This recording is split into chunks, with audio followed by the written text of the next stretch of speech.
하나님, 이 총신을 축복하여 주시옵소서. 축복받을 수밖에 없는 이유를 발견한 자들이 이 자리에 모였사오니 주님께서 이 시간 특별히 함께 하시고 힘주실 줄 믿습니다. 지금 전 세계 교회들이 영적으로 죽어가고 있습니다. 하나님, 이러할 때 주님께서 오직 그리스도 붙잡은 주님의 숨겨놓은 일꾼들을 부르셨사오니 이제 말씀을 통하여 힘받게 하여 주시옵시고 죽어가는 현장에 나가서 하나님께서 예비한 심령을 살리는데 모든 지혜와 지식의 비밀을 주님께서 저희들에게 공급하여 주시옵소서. 살아계시는 주 예수님 이름으로 기도하옵나이다. 아멘. 네, 반갑습니다. 이번 사흘 동안 우리가 기독론에 대해서 좀 말씀을 나누려고 그러는데요. 항상 우리가 이 조직신학 보면은, 처음에 성경론부터 시작이 되죠. 그런데 우리 총신은, 이제 전도신학을 정립을 이제 해야 되는데요. 조직신학도 물론, 전도신학, 면에서 다시 재정립을 해야 될 줄로 믿습니다. 그러면 지금 이런 것은 전통적으로 이제 조직신학 저희들이 공부할 때 배우는 순서거든요. 제일 처음에 이제 성경에 대해서 배운단 말이에요. 그건 뭐 맞겠죠. 성경이 어떻게 쓰여 있는가. 여기서 우리가 그리스도도 발견하고 모든 것을 발견하니까 그 다음에 이제 이 신론이라는 걸 배웁니다. 하나님에 대해서. 그 다음에 인간론. 그 다음에 지금 이제 여기에 나오는 기독론이 여기에 나오고요. 그 다음에 구원론. 이것도 뭐 지금 다 정의하기 나름이지만요. 이것은 이제 그리스도 예수께서 하신 일, 이건 그것을 적용하는 단계. 그 다음에 우리가 교회론과 종말론, 이렇게 이러한 순서로 지금 나가고 있습니다. 그런데 정말 이렇게 배워가지고 전도가 쭉 잘 되어지겠는가? 이제 그걸 항상 염두에 두고 우리가 배우는 것입니다. 여러분 신론을 처음에 보면 이 그리스도 예수에 대해서는 많이 별 없죠, 그죠? 근데 우리는 기독교 신자이기 때문에 사실 모든 것을 이 눈으로 봐야 되거든요. 그러면 이 순서가 과연 맞는가? 맞는가 틀리는가 이전에 이런 식으로 우리가 배워가지고 제대로 복음을 소화시켜서 어느 정도로 소화시키는가, 현장에 나가서 전도가 되어질 정도로 그런 식으로 우리가 이러한 순서로 배우면은 되겠는가, 이제 이런 거를 생각해 봐야 되는 것입니다. 그래서 뭐 여러분들은 많은 분들이 뭐 신학 공부를 이렇게 전에 안 하셨을 수 있는데요. 일반적으로 목사님들은 쭉 이렇게 배웠기 때문에 이것이 머리에 이렇게 딱 고착돼 있죠. 그래서 이런 게 이제 바뀌어지면 좀 혼돈이 일어나는 것입니다. 혼돈이 일어나든 안 나든 간에 전도가 되어지도록 우리가 배워야 되는데, 그죠?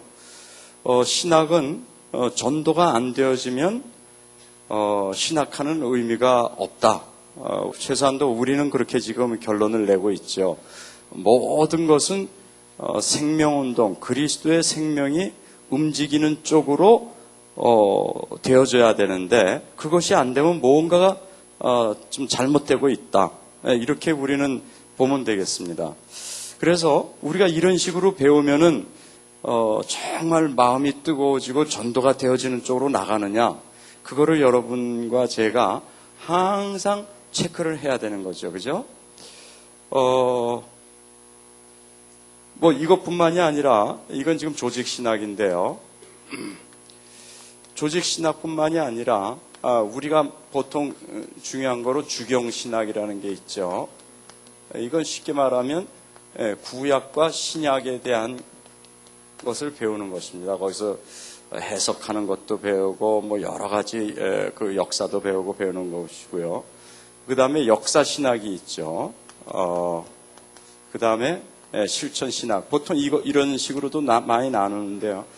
이것도 또 생각을 해볼 필요가 있는 것입니다. 이렇게 꼭 구분을 하는 것이 가장 전도가 되어지는 쪽으로 좋은 것인지, 아니면 우리가 뭔가를 좀 바꿔가지고 생명운동이 더 활발하게 일어날 수 있는 쪽으로 바꿔야 되는 것인지. 여러분과 제가 지금 이런 거를 갖다가 쭉 배우면서 생명운동 쪽으로 뭔가가 이렇게 말씀이 흐르지 않으면 이제 그것을 잡고 여러분과 제가 기도하면서 생명운동이 되는 쪽으로 바꿔야 되는 것입니다. 그거를 전도신학 확립이라 그러고, 그걸 위해서 지금 총신이 있다 이렇게 생각하면 되는 것입니다. 만일에 그런 것이 없고 그냥 우리가 일반 신학교에서 쭉 하던 거 그대로 배워서 한다면 아마 우리 신학교가 점점 힘이 없어지겠죠. 뭐 특별한 또 차이도 없고, 그래서 여러분과 제가 무엇을 하든지 하여튼 이거를 보면 되겠습니다. 여기서 한 가지 주의해야 될 것은, 우리가 전도신학이라고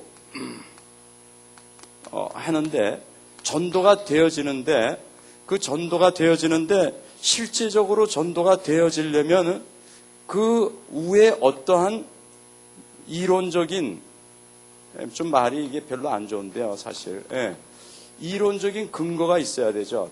뭐 저걸 하면 성경적인 근거가 있어야 되겠죠, 그죠? 그런데 이거를 배울 때 우리가 자칫 잘못하면 저건 너무 이론적이다, 사변적이다 이렇게 생각할 수 있어요, 그죠? 그런데 그렇지 않습니다. 이것이 없이는 사실 실제가 잘 안 되고, 되더라도 틀리게 될 수 있죠.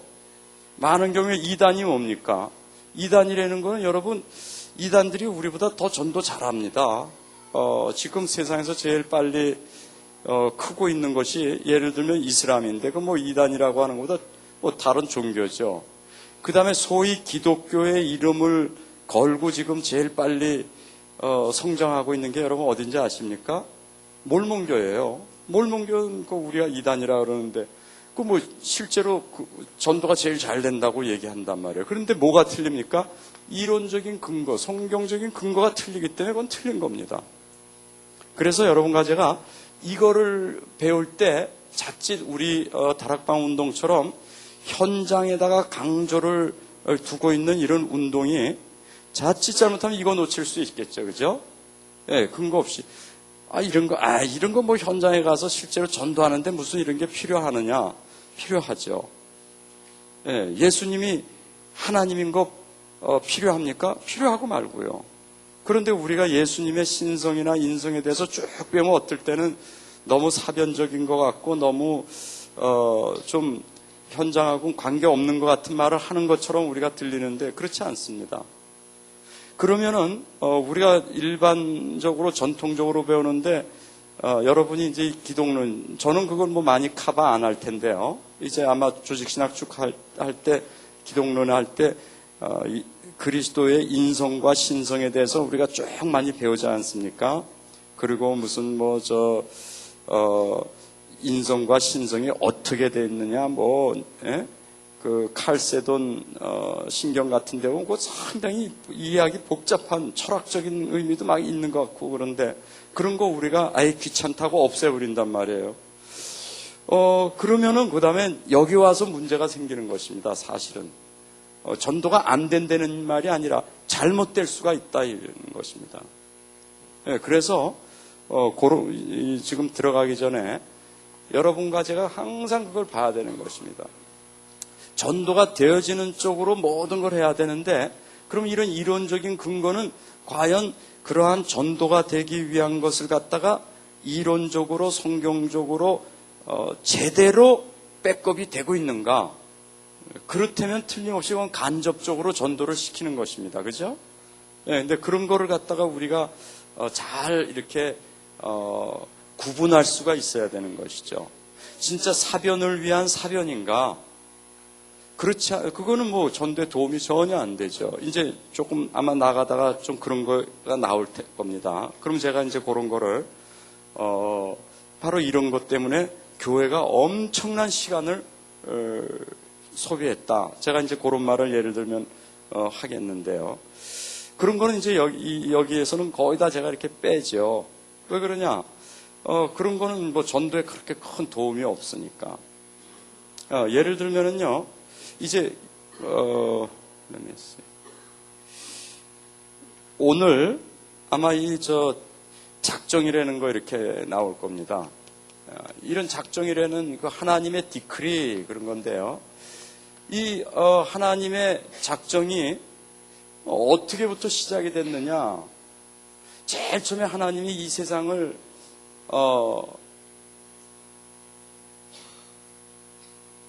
제일 먼저부터 모든 사람을 어떤 사람은 구원하고 어떤 사람은 안 구원하기로 작정하고 그 다음에 타락이 일어났느냐? 이걸 갖다가 우리가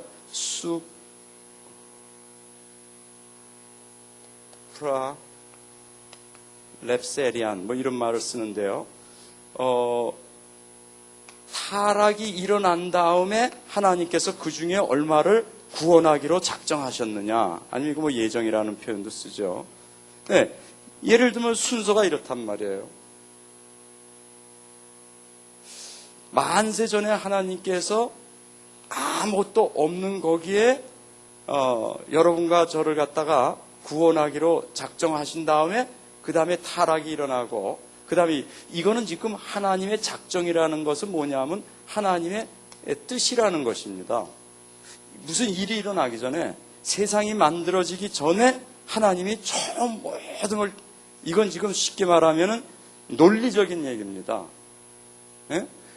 그렇게 한 다음에 타락이 일어나고 그 다음에 그 중에 어떤 사람 이제 구원하기로 한 사람이 이제 믿게 되고 뭐 쭉 나올 거 아닙니까? 그런데 또 한편은 그게 아니다. 타락이 일어난 다음에 창세기 3장이 일어난 다음에 하나님께서 어떤 사람은 구원하기로 작정하고 어떤 사람은 이게 순서가 좀 바뀌었죠. 이걸 인프라 랩세리안 그런데 예를 들면 개혁교회에서 이거 가지고 엄청나게 싸운 것입니다. 어느 정도로 싸우는가? 이걸 가지고 신학이 뭐 엄청나게 많이 발전될 정도로 그러면서 이제 개혁 교회가 한 200년간 계속 죽어간 거예요. 근데 여러분 이게 뭐 전도하는데 이게 뭐 사실 상관이 있습니까? 이건 논리적인데 이건 실제적인 것도 아니에요. 논리적으로 이 순서 하나 바꾼 건데 이게 이러면 어떻고 이러면 어떻습니까? 저는 그렇게 생각해요. 네. 근데 이거 갖고 목숨 걸고 싸웠단 말이에요. 같은 개혁교회 안에서. 예를 들면 다락방 안에서 이거냐 갖고 여러분 계속 싸운다. 현장 안 가고. 그리고 이거 갖고 논문 막 쓰는 거예요. 누가 더 잘 쓰는가. 그래서 여기서는 박사 논문 150개 나오고 여기서는 170개 나와서 우리가 20개 더 나왔다. 막 이런 식으로 싸우는 것입니다. 실제로 그렇게 일들이 많이 벌어지는 것입니다. 이거 보세요. 이런 거 실제로 전도에 관계되는 것입니까? 그리고 성경에서 이런 걸 가지고 진짜 이렇게 이게 확실한지 저게 확실한지 성경적인 근거가 있습니까? 있다면은 이건 전도에 도움이 돼요. 그러나 이거는 근거는 뭐 정확하게 한쪽이라면 이렇게 두 갈래로 나올 필요도 없겠죠, 그죠? 예, 그래가지고 이거 뭐 그 개혁 신학 안에서 그럼 어떤 게 맞느냐? 둘 다 뭐 많은 사람들이 어떤 사람은 이거 많은 사람들은 또 이거 믿고 그랬습니다. 그러니까 이런 질문은 처음부터 나오면 안 됐던 거예요. 네?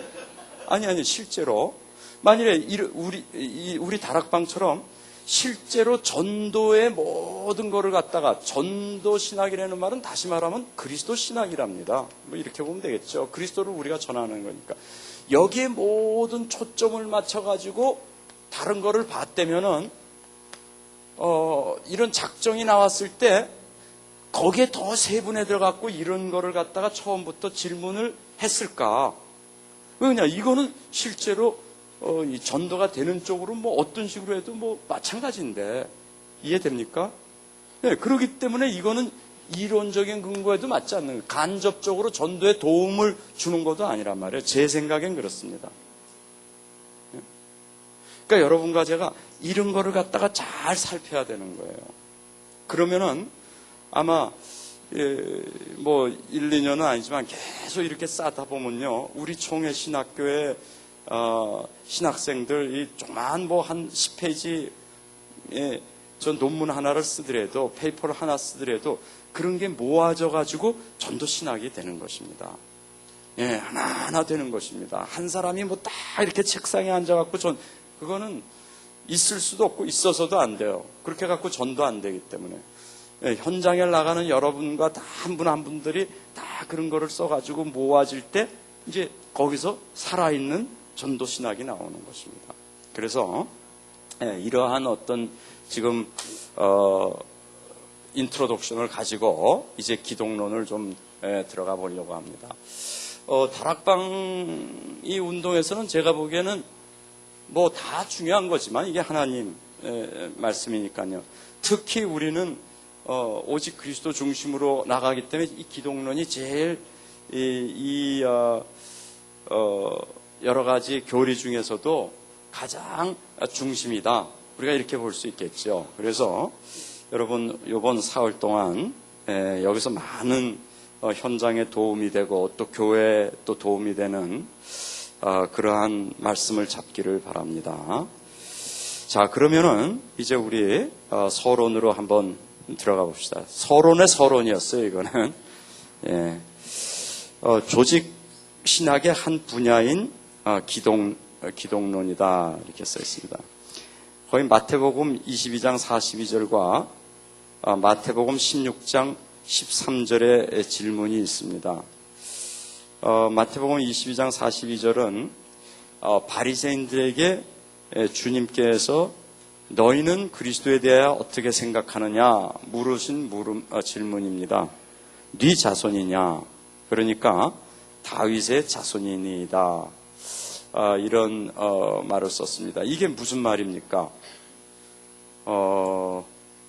여기에 대해서 좀 궁금하신 분은 다음 주에 오시면 목회대학원에서 좀 구체적으로 들어갈 텐데 목사님들이 아니라 아마 오기 힘들겠죠. 사실 여기서 다윗의 자손이라는 게 맞는 말이지만 틀린 말을 했거든요, 이 사람들이. 우리가 좀 더 편한 질문은 16장 13절이죠. 너무나 우리가 잘 알죠. 세상 사람들이 인자를 누구라 그러느냐.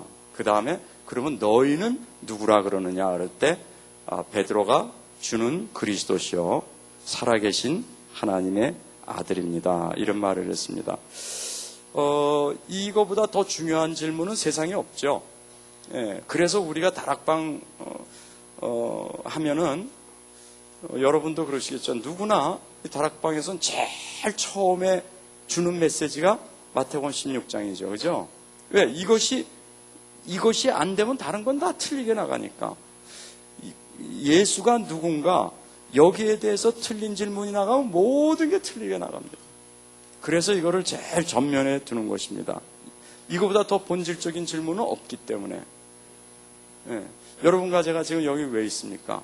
예수는 다른 분이 아니라 그리스도라는 것을 우리가 고백하기 때문에 지금 이 자리에 나와 있는 것입니다.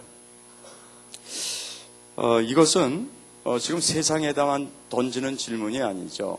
세상에 던진 질문은 세상 사람들이 인자를 누구라 그러느냐. 제자들에게 던진 질문은 사실 어떤 면에서 교회에 던진 질문이죠. 지금 많은 교회가 여기에 대해서 정확한 그리스도라는 답을 못하고 있기 때문에 그래서 특별히 여러분이 현대신학, 자유주의 신학이라는 건 뭡니까? 아니면은 보수신학이라 그래도 정통신학이라 그래도 이 예수가 그리스도라는 것이 나의 개인적인 신앙 고백으로 나오지 않으면 그 사람은 신학하면 안 되죠. 그죠? 예수님이 그리스도라는 참 신앙 고백을 하지 못하는 사람이 어떻게 신학이라는 걸 하겠습니까? 근데 지금 많은 사람들이 신학을 합니다. 틀린 자유주의 신학도 하지만 맞는 정통 신학을 한다 해도 사실 거기에 자기의 퍼스널한 신앙 고백이 담아지지 않기 때문에 죽은 신학이 돼버리는 것입니다. 그래서 그것은 너무나 중요한 질문입니다. 여러분 이제 앞으로 여기를 졸업하시면은 이제 목회도 하시고 아니면 또 뭐 간접지 쪽으로 하여튼 교회를 섬기게 될 텐데 가장 중요한 건 뭡니까? 메시지죠. 이 다락방 운동 한마디로 그리스도 예수 메시지 가지고 세상 끝까지 정복하겠다, 그 운동입니다. 다른 게 없죠. 그렇기 때문에 이 메시지가 끊임없이 나와야 되는데, 여러분 그리스도 메시지가 끊임없이 나와야 된단 말이에요. 이게 안 되면 뭐 일단은 목회가 힘들죠. 매일 뭐를 전해야 될까 고민할 수밖에 없으니까. 그럼 어떻게 해야지 그리스도가 끊임없이 나오겠습니까? 여러분 메시지에서. 이 그리스도 예수는 바로 그게 답이기 때문에 거기서 끊임없는 메시지가 나오는 게 정상적인 것입니다. 네. 성경에 그렇게 써 있기 때문에 예를 들면 에베소서 3장 8절에 보면 측량할 수 없는 그리스도의 풍성. 여러분 이 그리스도를 전하는데 그 안에는 측량할 수 없는 이 복음의 풍성함이 그리스도 안에 있는 것입니다. 그렇다면 거기서 메시지가 계속 밤낮으로 흘러나오지 아니하면 지금 측량할 수 없는 풍성함을 우리가 맛보지 못하고 있다는 말이에요. 그죠? 그럼 지금 뭔가가 제대로 안 통하고 있다는 말이란 말이에요. 그래서 특별히 여러분이 이제 나가서 목회를 하고 교회를 섬기기 전에 여기서 완전한 답이 나와야 되는 것입니다. 사실 우리 1세대 목사님들은 목회하면서도 이걸 못했어요. 그러니까 뭐 저도 옛날에는 그랬어요. 주일 되기 전에 한 금요일 때부터 벌써 프레셔가 막 오는 거예요. 이것도 뭐를 전해야 되나. 네. 뭐 그리스도 전환되는 건 아는데 이렇게 그게 삼화가 안 돼 있으니까 뭐 주석도 찾고 뭐 책도 뭐 어떨 땐 책이 10권씩 막 됩니다. 그렇게 해가지고 열심히 해가지고 주일날 설교를 했는데 뭐 아무 생명이 없는 거예요. 그러니까 나도 죽고 성도도 죽는 거예요. 어떻게 보면. 네, 그러다가 이제 다락방 운동이 나오면서 그리스도 안에 모든 게 다 있다고 이제 하는 겁니다. 근데 이게 처음에는 이게 참 뭐 황당한 얘기죠. 그렇게 뭐 책을 수십 권 봐도 안 나오는데 그리스도 안에 뭐가 다 있습니까? 그런데 다 있어요. 예, 이렇게 진짜로 다 있다고 생각하고 그게 나오는 사람은 이제 목회에 잘하게 돼 있는 것입니다. 누가 뭐래도. 이게 지금 비밀 중에 비밀인데 다 알려진 비밀이에요. 그러는데 잘 모르는 사람은 생전 못해요. 예, 여러분 뭐 젊으시니까 우리 목사님이나 이제 저희들은 그래도 초창기부터, 저는 95년도부터 시작했는데요. 그래도 뭐 미국에서는 제일 선두주자 중에 하나입니다. 같이 했던 많은 목사님들 지금 다 많이 떨어져 나갔죠. 근데 뭐 여러 가지 이유가 있겠으나 가장 큰 이유를 하나 대라고 하면 저는 이걸 대겠습니다. 이게 잘 안 나오는 겁니다. 그리스도가. 네, 설교에, 메시지에. 뭐 저도 잘 나오는 건 아니지만 저도 고비가 많이 있었어요. 근데 보면은 어떤 분은 떨어져 나갈 때 그걸 갖다가 노골적으로 얘기하고, 난 참 이게 다락방 그 메시지가 잘 안 된다. 뭐 매일 똑같은 얘기 어떻게 하냐 이러면서 관두는 분도 있고, 뭐 하여튼 여러 가지 이유를 하는데 제일 중요한 건 만일에 그게 되면은 목회가 살거든요. 근데 그게 안 된단 말이에요. 그러니까는 고민하다가 관두는 것입니다. 근데 여러분은 아마 그게 더 속도가 빠르겠죠. 옛날에는 뭐 되는 사람 별 없고 안 되는 사람이 더 많으니까 다들 그냥 나가도 그만인데, 지금은 되는 사람이 더 많은데 내가 안 된다. 이건 보통 프레셔가 아니겠죠. 네, 그렇지 않습니까? 그래서 여러분, 여기에 3년 동안 뭐 딴 거보다 신학교에서는 현장에서, 이거는 신학교 현장입니다. 여기선 딴 거보다 이거를 진짜로 잘하려고 오는 데란 말이에요. 네? 그래서 그러한 성경적인 이론적인 근거를 갖다 딱 잡아놔야 됩니다. 그래야지 여러분이 주님 곁에 갈 때까지 계속 그리스도라는 게 이론이 아니죠, 이제는. 왜 그냥 우리는 이걸 가지고 항상 현장을 가니까 확인이 돼. 야, 이거 맞구나. 이 맞구나라는 게 확인되면 힘이 납니다. 그럼 또 전하면 그게 또 맞단 말이에요. 계속 돌아가는 것입니다. 그래서 똑같은 조직 신학을 해도 똑같지 않아요, 여러분. 똑같은 주경 신학을 해도 다락방에서 하는 건 달라요, 여러분. 그거를 아시기 바라면 되죠. 여러분, 로마서 11장 33절에도 사도 바울이 그랬습니다. 쭉 로마서를 쓰다가 11장까지는 뭡니까? 바로 교리를 얘기하는 거죠. 다시 말하면 바로 성경적인 예수가 그리스도라는 근거를 대는 것입니다. 11장. 그 다음에 12장부터 16장은 현장입니다. 그 11장 끝에 뭐라 그럽니까? 33절에 깊도다 하나님의 지혜와 지식에 부요하며, 그 하나님의 지혜와 지식이 부요함이 어디에다 숨겨져 있습니까? 그리스도 예수 안에서 다 숨겨져 있단 말이에요. 얼마나 놀랍습니까? 그의 판단은 측량치 못할 것이며, 아무리 여러분과 제가 그걸 파고 들어도 끝이 없는 거예요. 이게 참 희한한 겁니다. 그의 길은 찾지 못할 것이로다. 여러분과 저는 바로 이 비밀을 가지고 이제 땅끝까지 가는 거예요. 이 비밀 가지고 개척하는 것입니다. 다 지금 뭐 교회들이 들어가서 안 된다 그러는데 여러분이 이걸 가지고 들어가면 되게 돼 있는 거예요. 바로 그 비밀을 지금 주는 것입니다. 에베소서 3장 18절 19절도 마찬가지죠. 능히 모든 성도와 함께 지식에 넘치는 그리스도의 사랑을 알아. 이게 무슨 말입니까? 그냥 무슨 세상적인 지식에 넘친 그 말이 아니죠. 사람을 살리는 그 그리스도 안에 있는 비밀이 있다 이겁니다. 이것을 갖다가 계속 어느 정도나 하냐. 넓이와 길이와 높이와 깊이가 어떠함을 깨달아요. 이게 사면팔방으로 끝이 없다는 것입니다. 아무리 파고들어도 파면 팔수록 그리스도에 충만한 것이 나온다. 그것이 너희에게 충만하기를 원한다. 지금 그 말을 쓴 거거든요. 이 사도 바울이 깨닫고 있는 그리스도 예수 안에 있는 이 복음의 깊이라는 건 뭐 우리보다는 상당히 차이가 있겠죠. 그런데 이 사도 바울조차도 하다가 그냥 어떻게 보면은 놀라는 겁니다. 야, 이게 어쩌면 이럴 수가 있는가. 그러니까 그 정도로 이제 은혜를 받아버리면 그 한 사람 때문에 세계가 변해버리는 것입니다. 그래서 여러분과 제가 바로 이 예수가 누군가, 이 질문이 제대로 여러분과 저에게 부딪히면 우리는 이걸 가지고 여기서 공부했는데 실제로 이걸 가지고 현장에 나가는데 현장이 살아버리는 것입니다. 그렇죠? 만일에 이걸 여기서 배웠는데 현장 가서 안 산다. 둘 중에 하나입니다.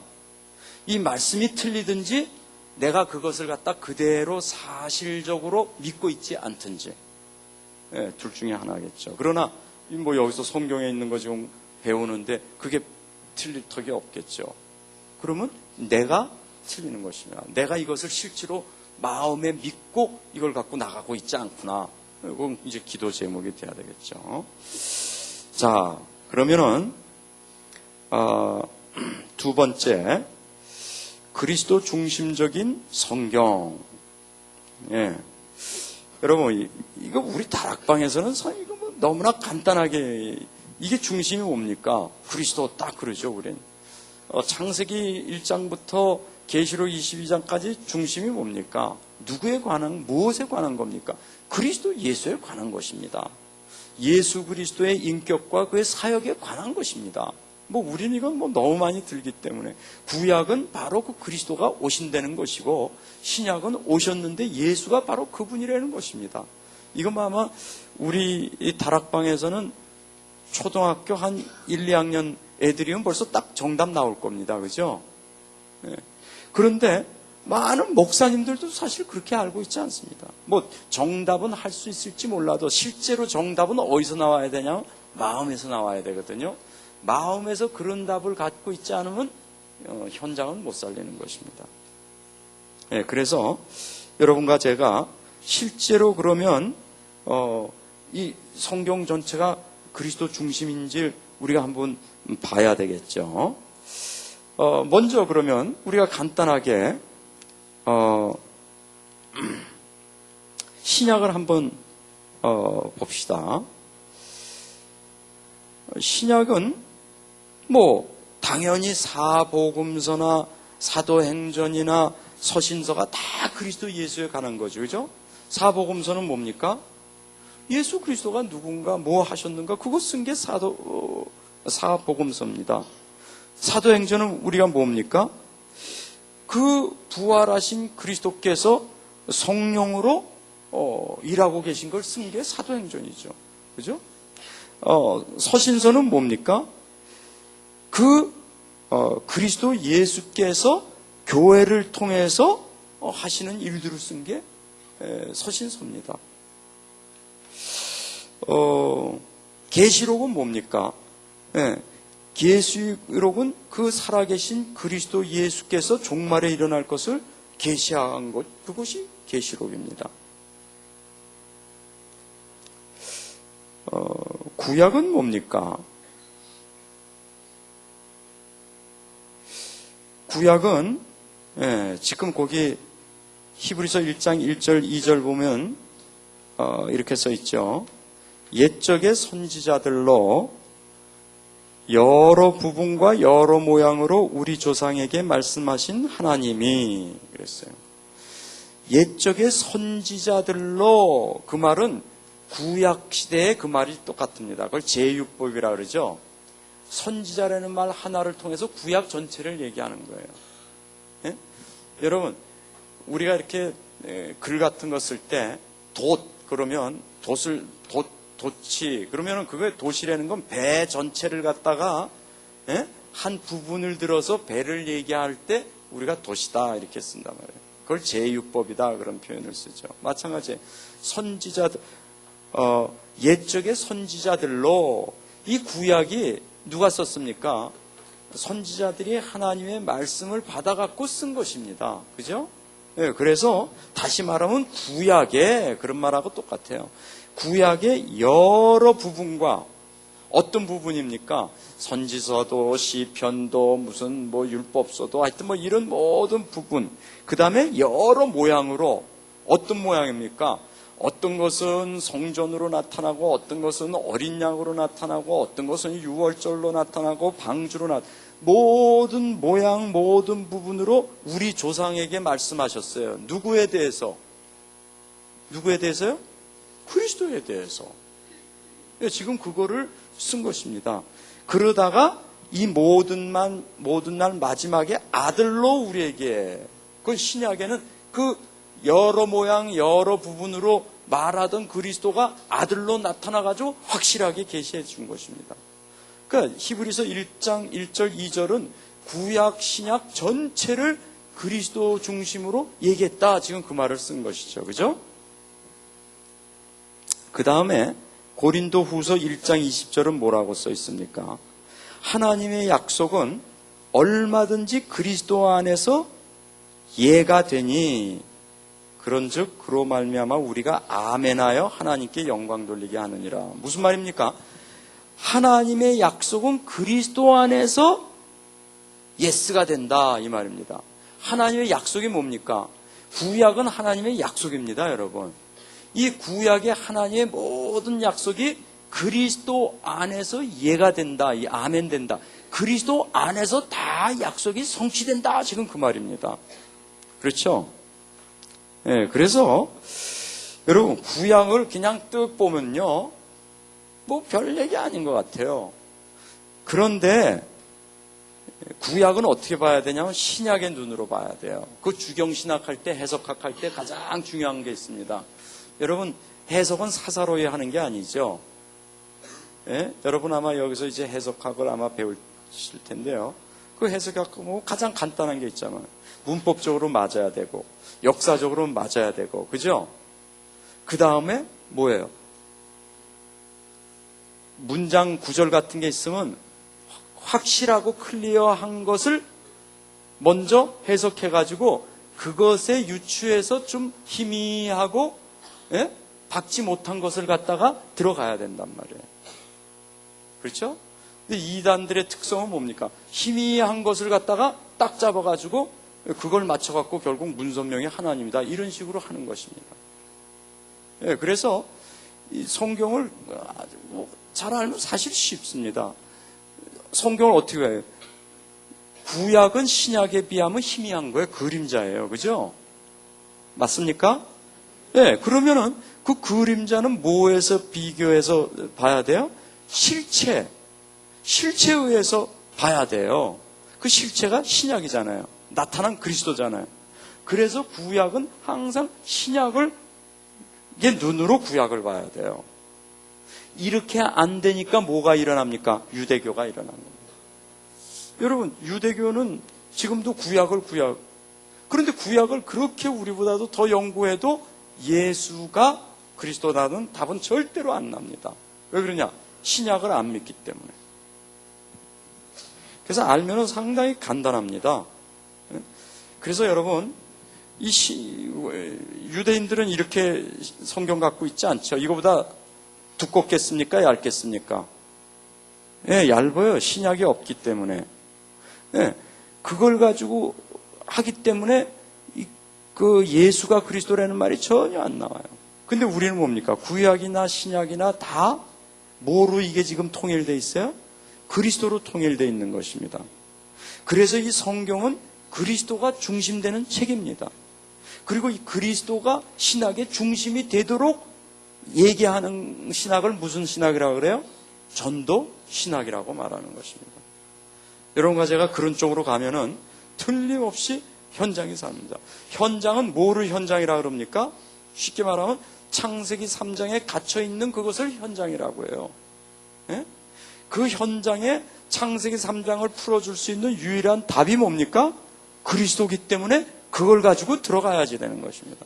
성경 말씀 그걸 갖고 들어가야지 현장을 살리는 거지, 다른 거 가지고는 절대로 창세기 3장 못 살리잖아요.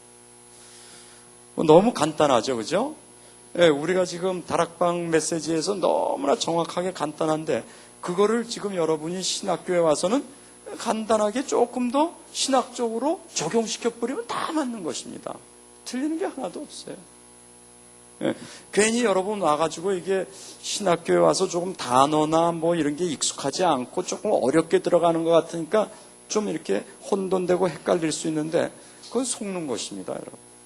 여러분이 그동안 들어왔던 것을 갖다가 조금 더 맥 있게 깊게 조직적으로 들어가는 걸 신학이라 그러는 거예요. 별게 아닙니다. 자, 그러면 우리가 세 번째, 그러면은 저 그리스도에 대해서 얘기하는 게 이게 중심책인데, 맞죠? 그 그리스도의 또 중심은 뭡니까? 네, 신약의 그 그리스도의 가장 중심은 또 뭡니까? 중심의 중심은 우리가 보통 그리스도의 죽음과 부활이다 이렇게 말합니다. 그죠? 왜 그리스도의 죽음과 부활? 그럼 죽음과 부활 밖에 뭐 있습니까? 그렇죠. 뭐 그리스도 오시기 전에도 그리스도 신성 삼위일체 성자로 만세 전부터 영원토록 계신 저 성자 하나님이 계시는 것입니다. 그러나 그거는 신약의 중심이 아니라는 거예요. 이해되죠? 예, 그리스도께서 지금 얼마 전에 우리가 크리스마스 성탄절을 했습니다. 예? 그 성육신. 예, 그거 중요해요. 그거 없이는 우리가 창세기 3장 15절이 해결이 안 되는데, 해석이 안 되고 여자의 후손이 해석이. 그러나 그것이 이 기독론의 가장 중심은 아니라는 겁니다. 중심은 뭡니까? 죽음과 부활. 근데 사실 그리스도의 죽음과 부활이 뭐 어떤 게 이렇게 그리스도의 삶과 그리스도의 죽음과 그리스도의 부활과 승천, 승천과 이게 다 사실은 하나죠. 예, 하나나 특별히 성경을 보면은 이 죽음과 부활에 대해서 항상 얘기하고 있습니다. 예수가 그리스도시요 살아계신 하나님의 아들입니다. 딱 그 말 하니까 그때부터 예수님께서 제자들에게 뭘 가르칩니까? 그리스도가 고난을 받아야 될 것. 그때부터 중요한 걸 쫙 가르치시는 것입니다. 왜 그게 중요한가? 그건 이제 조금 있다가 보면 되고요. 그래서 바로 이것이 가장 중심입니다. 여러분과 제가 이걸 믿어갖고 죄 용서받고 뭐 구원받아, 이것도 중심이 아니에요. 예? 그거는 그리스도 예수를 믿음으로 받는 혜택인데 그것도 중심이 아니에요. 예? 예, 이 성경의 중심은 가만히 보면 그리스도 예수인 것입니다. 그 예수 그리스도가 중심인데 그 중에서도 뭐가 중심이에요? 그리스도 예수의 죽음과 부활이 중심이다. 이렇게.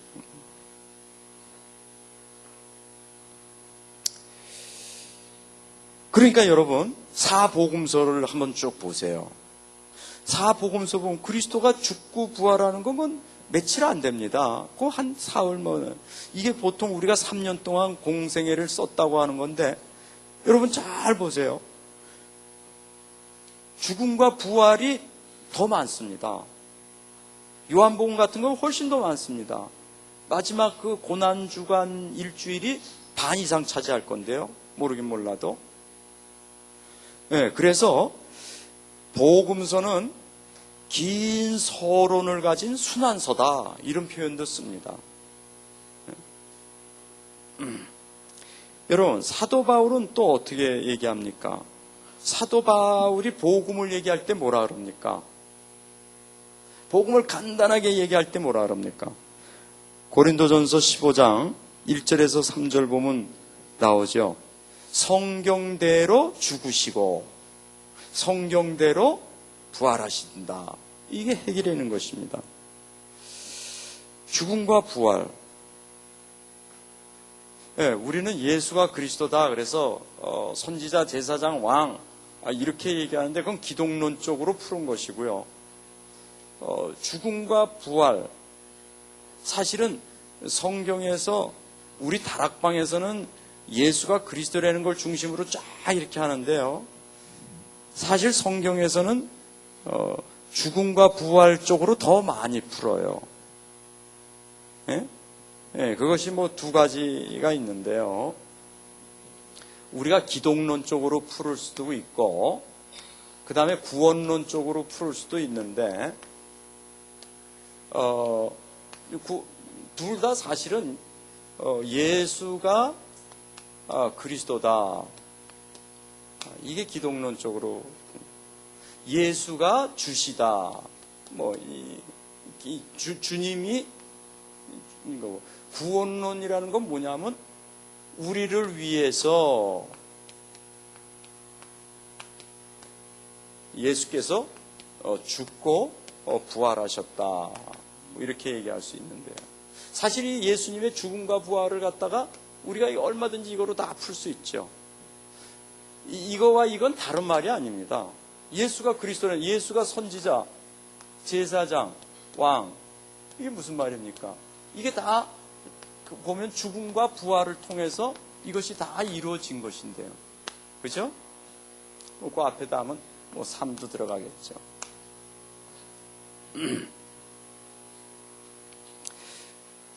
그러나 성경에서는 요거보다는 요쪽으로 더 많이 얘기를 하고 있습니다. 자, 보시면 알겠지만 그래서 사도 바울은 고린도전서 1장 18절부터 쭉 보면 또 뭐라 그럽니까? 내가 그리스도와 그의 십자가 외에는 아무도 알지 않기를 결정했다.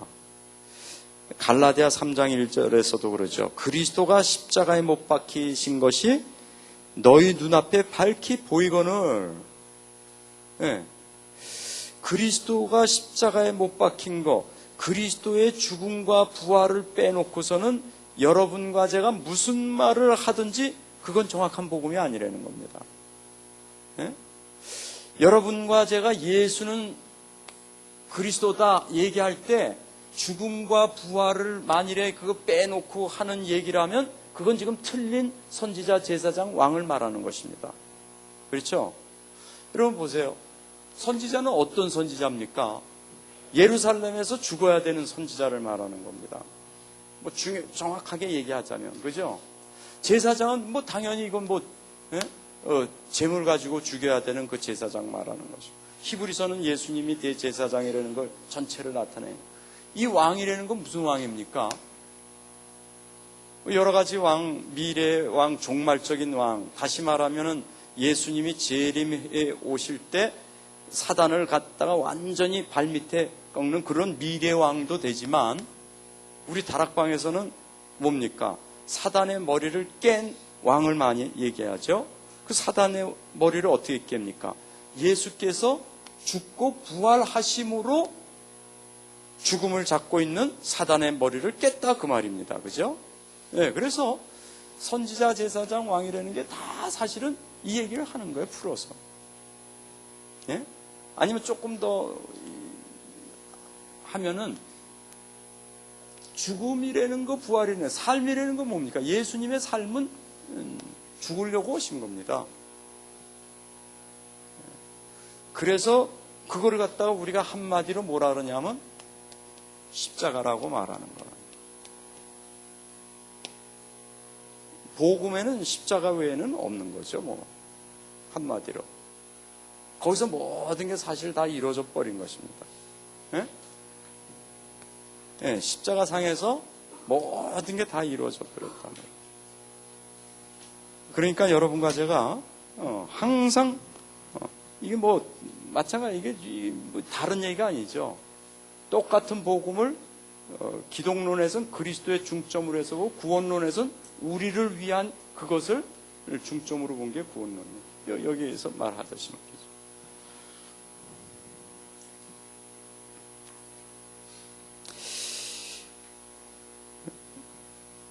갈라디아 6장 14절에도 십자가 외에 결코 자랑할 것이 없다.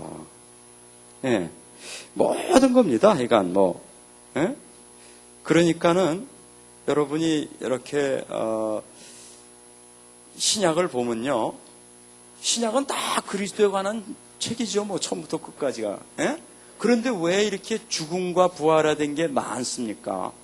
그게 가장 중심이, 쉽게 말하면은 복음의 가장 신비한 비밀이 저 안에 다 숨겨져 있다는 것입니다.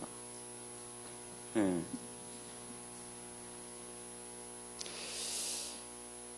여러분 그거 조금 더 잘 알고 싶으면 다음 주에 하는 그 아니에요. 그거 뭐 오래는 게 아니고 뭐 아마 못 들어올 텐데, 다음 주에 그거를 이제 중점으로 할 거기 때문에 제가, 그럼 나중에 이렇게 어디서 구해다가 아마 보시면은 여러분 여기에 궁금한 게 조금 더 풀릴 줄로 압니다. 그 다음에 구약도 봅시다. 예, 그럼 구약이 아까 구약도 그리스도가 중심이라고 했는데, 그럼 구약은 그리스도의 뭐가 중심인가? 예, 구약은 언뜻 보면 참 어렵죠. 뭐 별거 없는 것 같으니까. 예? 여러분 구약에 뭐 예수님이 죽고 부활하고 뭐 이런 얘기 거의 뭐 어디 있습니까? 예수님이라는 말도 없고 그리스도라는 말도 사실은 없는데 어디서 찾습니까? 그런데 여러분과 제가 만일에 그렇게 못 찾는다, 그럼 우린 유대인 같이 되는 겁니다. 심히에게 잘 모르는 거예요. 그런데 누가복음 24장 44절에서 한번 47절 한번 찾아볼까요? 그게 뭐냐면 엠마오로 내려가던 그 두 제자를 예수님이 만나가지고 하신 말입니다. 그때. 예? 아니에요. 그거는 25절에서 있죠. 예? 44절에서 47절은 나중에 이제 제자들에게 다시 오셔가지고 하신 말이에요. 그거 한번 우리 44절부터 47절까지 한번 우리 함께 한번 잘 읽어볼까요? 이게 지금 뭐냐면 예수님께서 구약 전체에 뭐가 중심인가를 하신 말씀입니다. 예? 예, 한번 우리 같이 한번 읽어봅시다. 시작.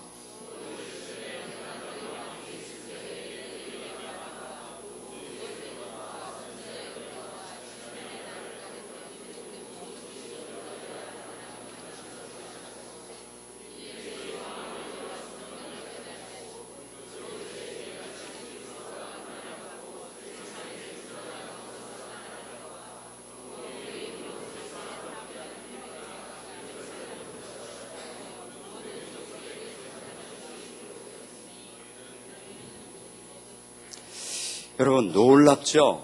이게 지금 구약에 대해서 얘기하는 모세율법과 선지자의 글과 시편에 그 말이 구약 전체 말하는 거죠. 예? 또 제율법을 쓴 겁니다. 나를 가리켜 기록된 모든 것이 이루어져야 하리라 한 말이 이것이라 하시고 성경을 열어 깨닫게 하시는데 뭡니까 거기에? 그리스도가 고난을 받고 제3일에 죽은 자 가운데서 살아날 것과 그의 이름으로 죄사함을 얻게 하는 회개가 예루살렘부터 시작하여 모든 족속에 전파될 것이 기록되었다. 그렇게 써 있어요. 다시 말하면 구약 전체에 가장 중요한 것은 죽음과 부활과 전도다. 그 말이에요. 맞죠? 네, 거기 전도가 벌써 들어가 있는 것이면 전도 또 선교. 네? 47절이 그 말 아닙니까? 그 이름으로 죄사함을 얻게 하는 회개가 예루살렘으로부터 시작되어 모든 족속에게 전파될 것이. 신약에 있는 건 그대로 아니에요. 오직 성령이 너희에게 임하시면 너희가 권능받고 예루살렘부터 땅끝까지. 이것도 마찬가지잖아요. 예루살렘부터 시작하여서 모든 족속으로 전파될 것이. 근데 이건 어디예요? 신약이에요? 아니요, 이건 구약이에요. 사도행전 1장 8장은 신약 그 뒤에 나올 걸 말했지만 이거는 구약을 지금 말하는 거예요. 여러분 놀랍지 않습니까? 신약에 있는 그 말이 구약에 벌써 다 지금 얘기하고 있는 거예요. 유대인만이 이걸 몰랐던 거예요.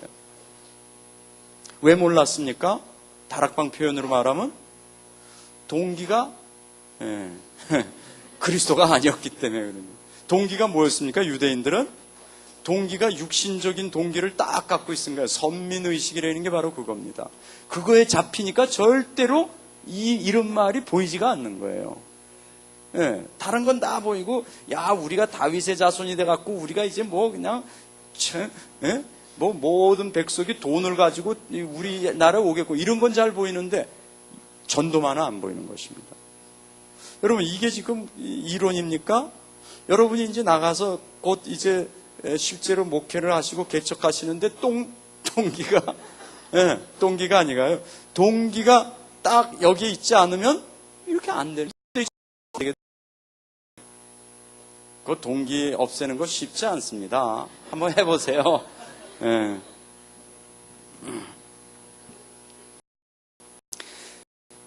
이거 근데 진짜 이거 놀랄 얘기 아닙니까? 구약 전체가 그 말이에요.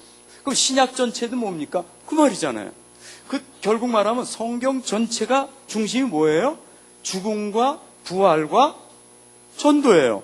그럼 그걸 세 단위로 아니고 두 단위로 딱 합치면 뭡니까? 죽음과 부활은 한마디로 하면 뭐예요? 복음. 그리스도죠, 한마디로. 그리스도와 전도 아니에요. 그리스도와 세계복음 아니에요. 이 책은 그것밖에 없어요. 이건 그거밖에 안 써여 있는 거예요. 그런데 지금 일반 그동안 우리가 있던 교회에서 뭘 놓쳤어요? 그리스도와 전도만 놓쳤어요. 그러면 조금 놓친 거예요? 다 놓친 거예요? 다 놓친 거 아니에요. 네. 참 놀랄 일입니다, 여러분. 그래서 복음과 전도, 이것이 구약의 모든 것이고, 복음과 전도, 이것이 신약의 모든 것이고, 복음과 전도, 이것이 성경의 모든 것이고, 그렇기 때문에 복음과 전도, 이것이 삶의 모든 것이야 되는 것입니다. 뭐 딴 게 없지 않습니까? 그래서 우리 다락방 뭐 되든 안 되든 이거밖에 없다 결론이 나와야 돼요. 되면 더 좋겠지만 안 돼도 이거밖에 없죠. 뭐 딴 거 합니까 그럼? 딴 거 되려고 하는 거를 이단이라 그러는 거예요, 여러분. 지금 3시인데요. 10분 쉬고 다시 하겠습니다. 잠깐 기도하겠습니다. 아버지 하나님, 여기에서 참 기독론에 우리가 깊은 거를 다 타치할 수는 없습니다. 그러나 정말 가장 중요한 거, 예수가 그리스도라는 것과 그 예수가 그리스도라는 것이 그리스도의 죽음과 부활에서 극명하게 드러났다는 것과 이것이 우리의 마음에 부딪히면 우리가 이것을 믿음으로 소화하면 그때부터 전도는 되어진다는 것을 아버지 하나님 우리 이 총신의 모든 신학생들이 완전히 소화하기를 원합니다. 이거 외에 다른 것은 없겠사오니 주님이여 이것의 1등가는 모두가 될 수 있도록 축복하옵소서. 예수님의 이름으로 기도하옵나이다. 10분 쉬겠습니다.